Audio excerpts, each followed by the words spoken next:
後來又閣發生食毒賽車甲人弄著傷的案件。昨暝6點外，基隆7堵的百福社區有一台烏色轎車駛唔着路，共駛入去巷仔底。駕駛要來挖庫刷車，刷蛇步槍，弄着一個騎士甲一個騎鐵馬的阿伯。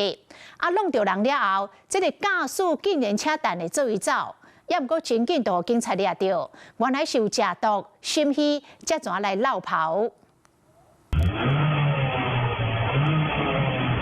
這條烏色轎車向佔油門，大家感覺唔對，趕緊要閃，想不到後一秒，這台車就衝出去啊！看卡拉車這老先生，生活弄着規人，弄一個飛起來，佮弄着烏多擺，這個騎烏多擺人嘛袂有閃，隨後弄倒在地。別過，別叫我直接等你，弄來個一早路卡呢，我就駛過來，伊就落車，就行走去啊，騎到10車，落去底下個行，看見我騎無伊啊，車等你啊。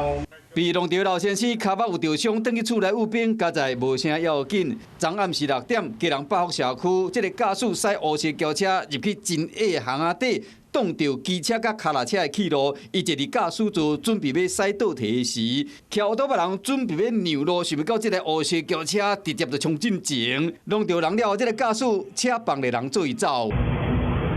肇事後想要駛倒退，也毋過想要緊張，連門未曾關好，就要走，佫弄着2台烏多擺了，車幫的做伊走。警方在附近甲抓到。警方隨即調閱周邊監視器，並於現場附近查獲葉楠，並當場查獲1托米紙煙彈2顆，另依法實施毒品唾液篩檢，結果呈現第2級毒品1托米紙陽性反應。食毒品賽車肇事，除了予警方移送以外，總共弄着6台車，造成1個人受傷，這毋但要面對官司負刑事責任，還閣賠人修理車甲醫藥費。